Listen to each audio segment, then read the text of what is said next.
လွမ်းဆွတ်တဲ့အခါတိတ်ဆိတ်တဲ့ညကလွမ်းဆွတ်ရအကောင်းဆုံးအချိန်ပေါ့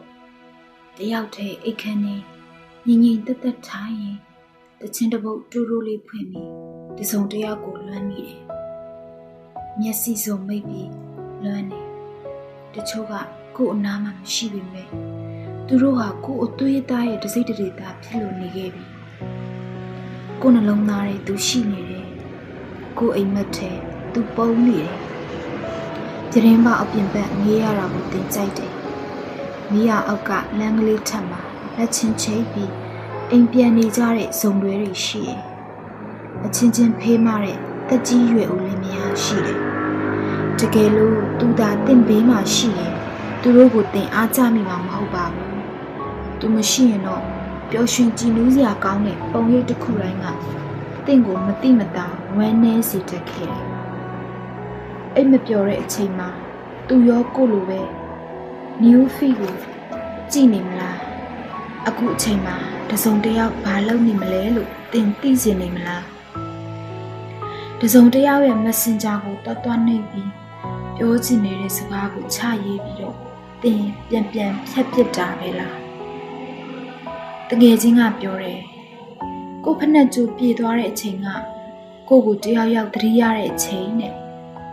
ကိုနေရွယ်ပူသွားတဲ့အချိန်ကကိုကိုတယောက်ယောက်လွမ်းတဲ့အချိန်နဲ့တယောက်ယောက်ကိုလွမ်းတဲ့အချိန်မှာသူရိပ်မိခံစားမိစေချင်လိုက်တာဒါပေမဲ့တစ်ဖက်သက်အလွမ်းကအတိတ်ပဲမဲ့မှလဲဆိုးရတယ်ဒါကြောင့်လွမ်းဆွချင်းတော်တော်များများကလူမသိသူမသိပဲဖြစ်ပေါ်နေခဲ့ကြတယ်ဒီတလုံးရာသီဥတုအေးလာပြီအမောင်ရောက်လာတာလည်းမြန်လာပြီ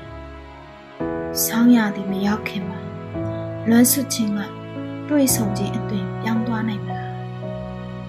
နောက်ပိုင်းမှာတယောက်ယောက်ကိုလွမ်းတဲ့အခါနောက်တစ်နေ့မှာ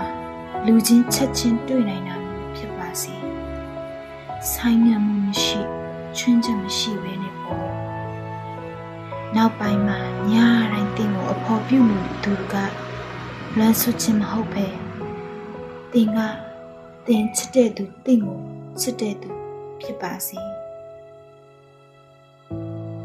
လွမ်းဆွချင်းကတခါတလေမှနှိမ့်ဆက်ခြင်းတစ်မျိုးတဲ့တစ်ဖက်သက်အလွမ်းကခံရခတ်တယ်